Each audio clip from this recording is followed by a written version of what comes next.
Olá, tudo bem? Hoje vamos falar sobre o pêndulo simples como parte do movimento harmônico simples, que é um sistema muito importante de estudo na física. Meu nome é Juncal e eu espero que vocês gostem da minha aula. Então, o primeiro é explicar o que é um pêndulo. Eu acho que vocês já conhecem, mas consiste em uma pequena massa, normalmente representada por uma bolinha, que está pendurada por um fio, que assumimos que tem uma massa desprezável, e ao mesmo tempo esse fio está fixo por um ponto. Vamos desenhar isso aqui.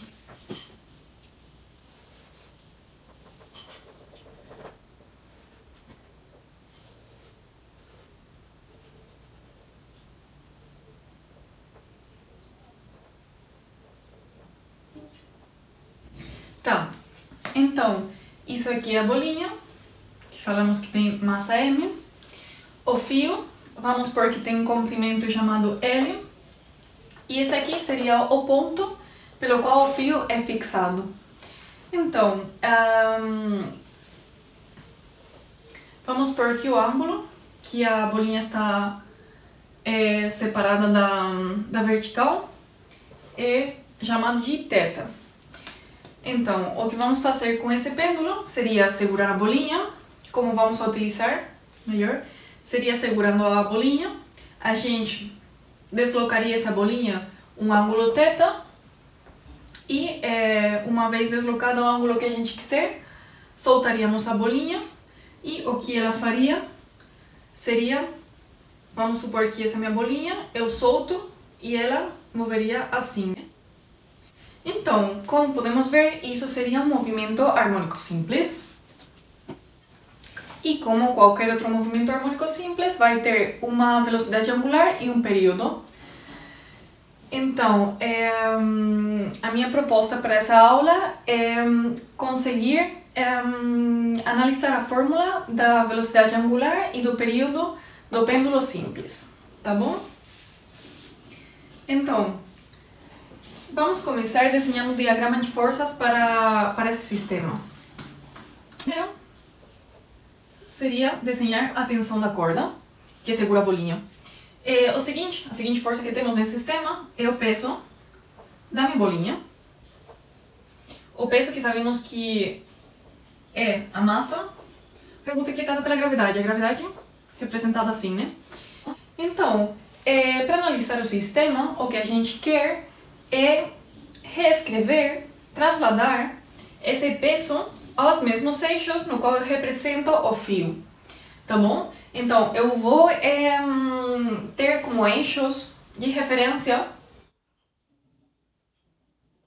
os eixos fixados na corda e Z iria para fora da luz. Então, o que eu quero é reescrever esse peso de um jeito que esteja em concordância com meu sistema de referência. Isso é, vamos ter a componente Y do peso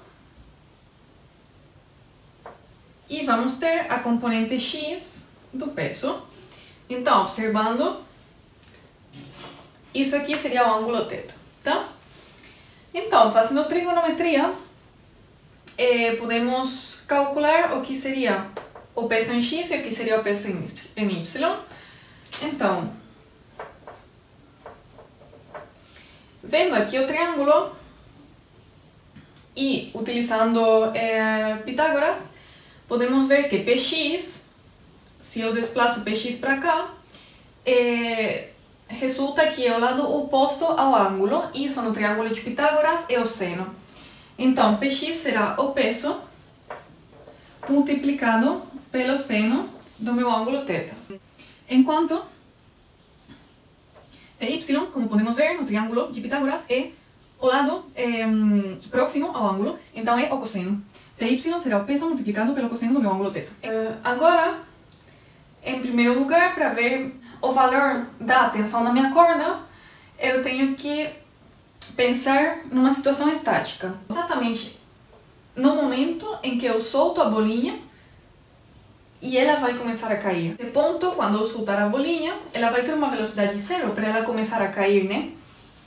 Então, nesse ponto, vou ter no eixo Y uma situação estática. Análise da tensão.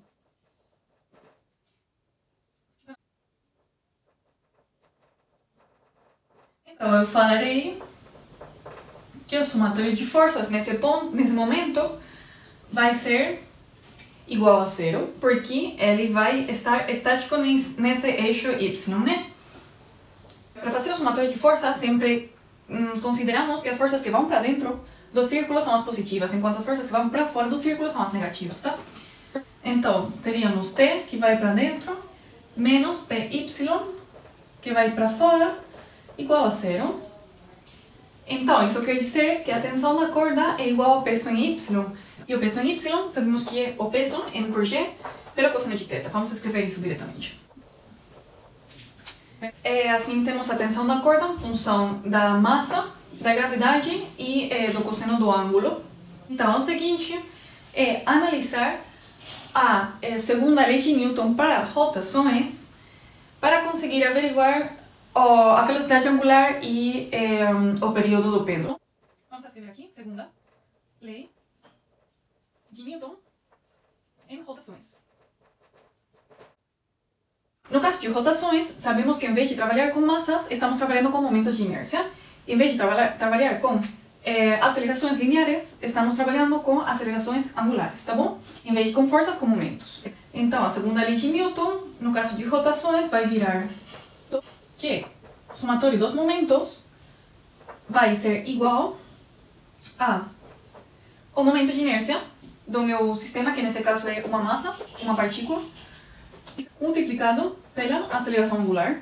Isso é correspondente na segunda lei de Newton para movimentos lineares a somatório de forças, massa e aceleração, tá bom?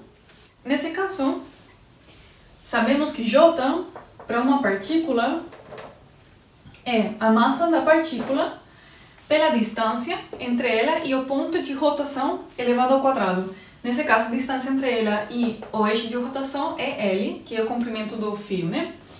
Então, vai ser M por L ao quadrado. Agora, uma vez que temos isso, podemos escrever a fórmula. Os momentos, nesse caso, vão ser gerados pelo peso em X. Só vamos ter um momento.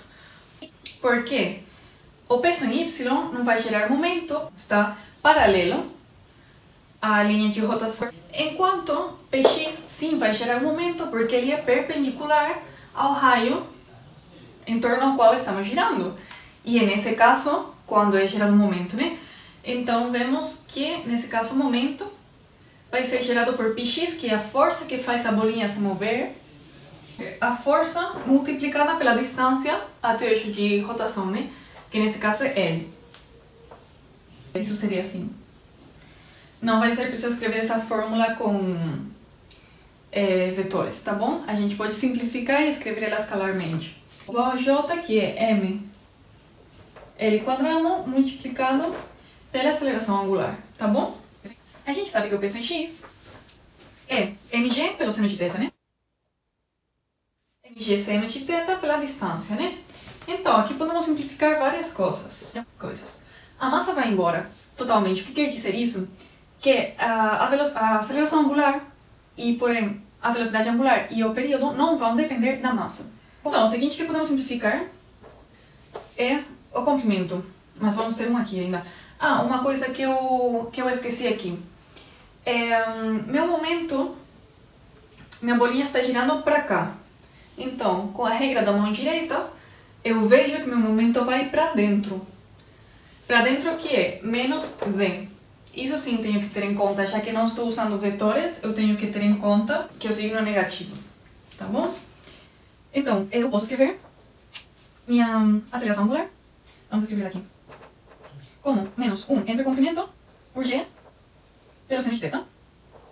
Beleza? Mas eu ainda tenho que calcular a velocidade angular e o período, né?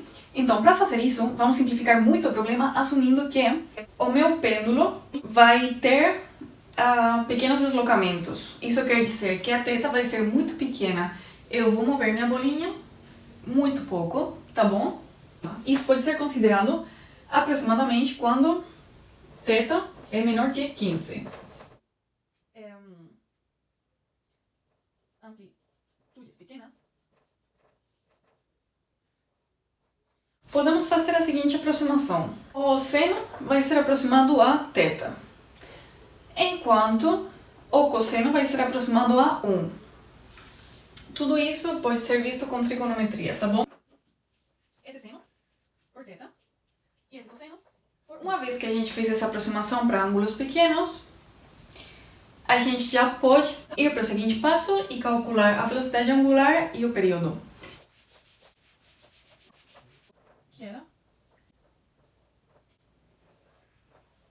Então, agora o que vamos fazer é utilizar a fórmula de θ sinusoidal para senos e cossenos, tá bom? Então, a gente sabe que θ é a amplitude do movimento multiplicado pelo cosseno de ômega até mais φ, onde ômega é a velocidade angular, que é o que a gente quer calcular, e φ é o desface. Então, a gente precisa agora calcular a segunda derivada desse θ para poder substituir nessa fórmula, nesse lado a segunda derivada e nesse lado L diretamente, né? Então, a segunda derivada seria... A segunda derivada do cosseno seria menos o cosseno. Voltamos nisso que é mudado de signo, né? Menos. Isso aqui é uma constante, então ela permanece. E além disso, temos que adicionar a segunda derivada também da função de dentro, né? Já que isso aqui é uma função composta. Então, a segunda derivada na função do tempo disso aqui seria ômega quadrado. Então, agora vamos substituir essas duas funções aqui dentro. Então, temos por um lado a aceleração. Menos 1 entre L por G e por θ é isso daqui. Podemos simplificar os dois signos negativos. Podemos simplificar também a amplitude e os cossenos. Então, o que vai ficar vai ser, nesse lado diretamente, a velocidade angular. E vamos ter que ômega quadrado é G entre L. Então, minha velocidade angular vai ser a raiz quadrada da gravidade entre o comprimento. Agora, utilizando a fórmula que relaciona a velocidade angular com o período, a gente pode calcular o período diretamente, tá bom? O período é 2π entre ômega, né? Então, o período vai ser 2π. Pronto, a gente conseguiu as fórmulas que estávamos procurando e agora, olhando para elas, temos que deduzir algumas coisas. Como que, para um pêndulo simples, a velocidade angular, a aceleração angular e o período não dependem da massa da minha bolinha, tá bom? A massa pode ser qualquer uma, que isso não vai ser um fator que afete nos nossos valores da ômega e do período, tá bom? Então, eles vão depender da gravidade e do comprimento do fio. Isso quer dizer que se eu modifico o comprimento do fio, se eu faço ele mais grande, a velocidade angular vai ser mais pequena e o período vai ser mais grande. Enquanto se eu mudo a gravidade, por exemplo, imagina eu levo meu pêndulo para a Lua. Como a gravidade da Lua é muito mais pequena do que da Terra, o que vai acontecer é que a velocidade angular vai aumentar, enquanto o período vai diminuir. Isso é que o pêndulo se moverá muito mais devagar.